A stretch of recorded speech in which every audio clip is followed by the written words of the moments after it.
Hi guys, it's Intuitive 144. I'm a psychic medium. All I do is look at people and I'm able to read them. I'm having a sale of it's $80 for an hour and it ends November 20th. If you want to take advantage of that, feel free to do so. I'm booking up very fast. It is the 22nd of October and my next availability is the 28th.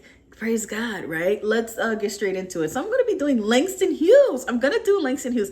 I am so tired of a Megan Thee Stallion, of a Beyonce, of a JC. I'm going to do them, right? But more important people, Langston Hughes.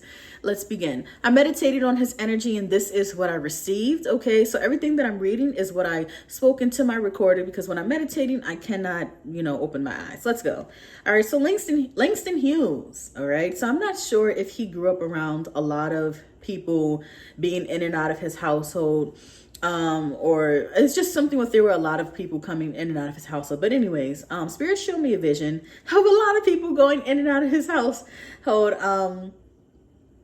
But there was like multiple visions of a lot of people going in and out of the house, but I didn't said that about 8 times. Okay. But they showed me a vision of him as a 5-year-old child, and about 7 people in one day came in and out of the household and they all acknowledged him. They all said hello and he said hi back, but the energy felt like they were a stranger. So and some of them could have been, friends or, cousins or dealers, addicts. That's what I picked up on. Because when he would say hi to some of them, this hi, like some of the hellos were like, oh, hey, how are you? Like, I know you. And the other ones were like, kind of like giving like a cold shoulder, like a distance in the energy, like he didn't really know those people. Okay. But in the next vision, Spirit shows me a vision of a woman. I don't know if this is his mother or a woman figure walking past him, but as she walks past him and sit down on the couch that he's sitting on, she accidentally steps on his foot and she says, oh snap, I'm sorry, I didn't see you there. And I'm sorry. Yeah. Oh, sorry, baby, I didn't see you there. And then Spirit allowed me to hear his thoughts, and his thought said, you never see me. All right. So it was something significant with that. But I do want to say before I continue, I picked up on shyness from him or some kind of a social awkwardness in his energy. And it feels like he never really came out of that. I'm picking that up since he was 5 years old up into his death. Okay. But yeah, so let's continue. So a mother figure walked past him, accidentally stepped on his foot, and she said, sorry, baby, I didn't see you there. And then Spirit allowed me to hear his thoughts, and his thoughts said, you never see me. He gets up to go to his room. And then the next day, I had to stop meditating because, I was distracted, blah, blah, blah. And so this is October 22nd, me finishing the meditation session, right? Which is today. All right. So before I continue with this session, I want to explain what that vision meant, when he, got up to walk to his room after saying in his head, you never see me. All right. This could mean that a lot of people could have been in and out of the house he was living in, which probably didn't create a safe environment for him emotionally, physically, mentally. This could have also created an overload in his nervous system. And like I said before, in the vision, it looked like it was friends, cousins, addicts, dealers. Okay. But also, this vision could symbolize, like with this mother figure accidentally stepping on him. This could symbolize not really seeing him, not paying attention to him in a mental, spiritual sense, right? Not just physical. All right. And it feels like because of this woman or a parent, there's something with a guardian in his energy, never really giving him attention that he needed, the love that he desired, craved, and most importantly needed. He became a recluse. Okay. Because of that. Also, I'm picking up on extreme sensitivity from him. Like, my mother has cursed me out so many times. And when I was a teenager, there were times when she would curse me out and it would literally take me like 2 months to emotionally recover from that because my feelings would really, really, really be hurt. So it feels like he was that kind of sensitive. All right. Yeah. Anyways, I feel that his environment plus him feeling uncomfortable in his skin made him enter a long state of depression. I asked Spirit, what do you mean uncomfortable in his skin? Like, there was a time where I gained so much weight, I felt very uncomfortable in my body, but Spirit showed me a vision of the pride flag. So I don't know if he has came out as gay or bisexual, but I feel that he hasn't, okay, because of the times, times back then. But energetically, it feels like he hasn't, because there was like sexual, like this, like identity, not issues, but identity challenges, like trying to understand, well, am I gay? Am I bi? Do I like women? So even if he were to come out, or even if he wanted to, I feel like it was hard for him too, because he was still trying to understand what he liked or wanted, if that, or was attracted to. He would go back and forth between straight and gay, or straight and bi, allegedly. And all of this is for entertainment purposes. But anyways, I feel like that was another reason, another way. I can't speak. For the past few days, I've just been all over the place, really. Maybe I need a cleanse or something. But I feel like this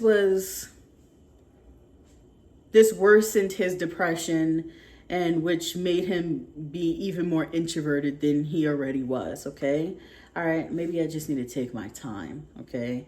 Then Spirit showed me a vision of him at the bar, looking at a woman's lips, and he's admiring her. He's admiring her collarbone, her hair, not really her curves. This woman wasn't really curvy in the vision, but he's admiring this woman, right?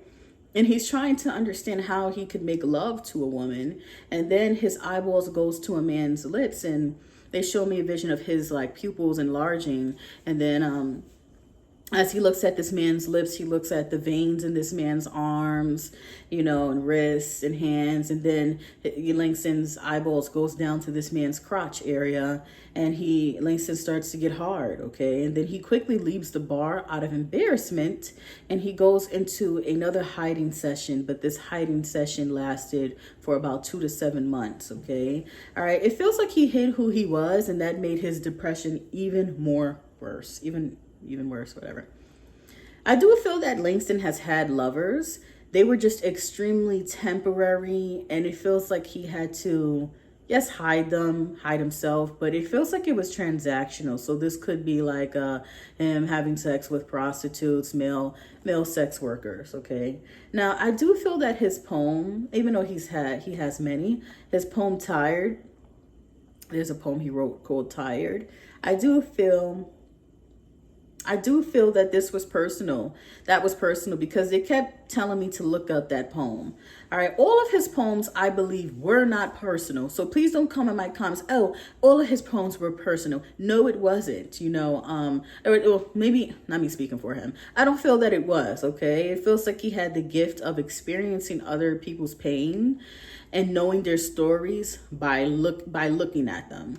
Okay, but instead of being a doctor or a psychic, or a therapist, he decided to write about it, write stories, okay? And my favorite poem of his is Thank You, Ma'am.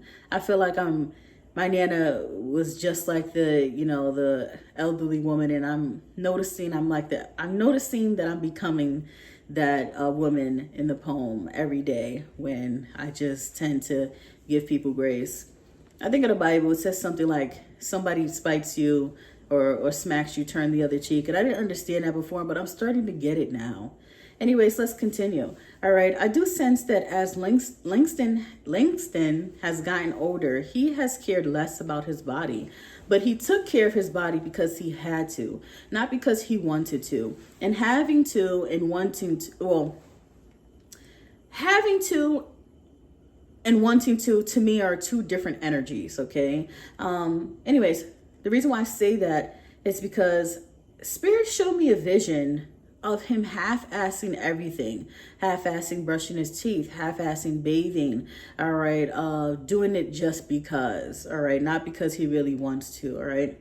I might repeat this, but Spirit showed me a vision of him hoping to meet his special someone every day. All right. It feels like not every day he left the house, but when he did, he was hoping to meet the love of his life. And I don't feel that he did. Okay. And then he eventually got tired of waiting and hoping, but this tiredness was an official loss of hope.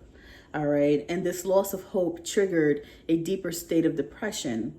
And this deeper state of depression made him smoke excessively, or at least I'm picking up on him smoking excessively because of this. And when I say excessively, I mean 6 to 8 cigarettes a day, smoking 6 to 8 cigarettes a day.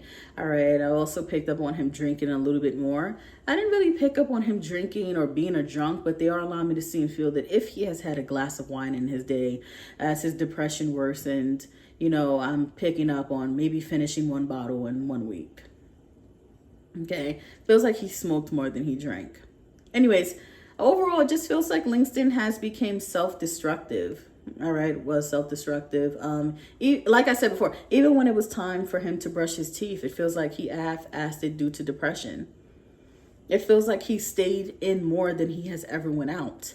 All right, and it's interesting because it feels like he could have met the person he wanted. He could have met the love of his life if he didn't self-sabotage. Okay. Anyways, I'm sensing that Langston had great support coming from his friends. All right. So it's a beautiful thing that even though some of us may not, get love in this aspect, in this area, we get it in the other area. Right. And I really do feel that whatever your parents lacked, you get it through friends or opportunities or money. Anyways, like I said before, I'm sensing that Langston has had great support coming from his friends. It feels like they met him where he was at. So for example, my friend, well, we're not friends anymore, but he almost passed away from COVID. He was on the ventilator, everything, right? And for a year straight, he didn't want to go outside. I forget what the phobia is called when you never leave your house, but he had that due to fear, right? Thinking that he was going to get sick and die from COVID because he really was on like his deathbed, but God said no. But anyways, he would tell me things like, let's go out. And then when I was on my way to the restaurant, he would cancel. And so I said, how about this? How about I just come to your house and I just wear my N95 mask? So I met my friend where he was at. You get what I'm saying? All right. And it feels like his friends met him where he was at. All right. So it's good that he had support. You're right, if I'm right. All right. Also, it feels like towards the ending of his life, he decided that he wanted to start living and not letting things hold him back, like insecurities or fear or self-doubt. But just when he started to, live again, unfortunately, he transitioned out of here. All right, that's what I have for Langston Hughes. Okay. Thank you so much for the support. I am having a sale, $80 for an hour. It ends November the 20th, okay? And yeah, Langston Hughes. Wow, what am I gonna do next? I don't know. I don't know what I'm gonna do. But Maya Angelou. Could do Maya Angelou. I don't know. But thank you guys so much for the support. And bye.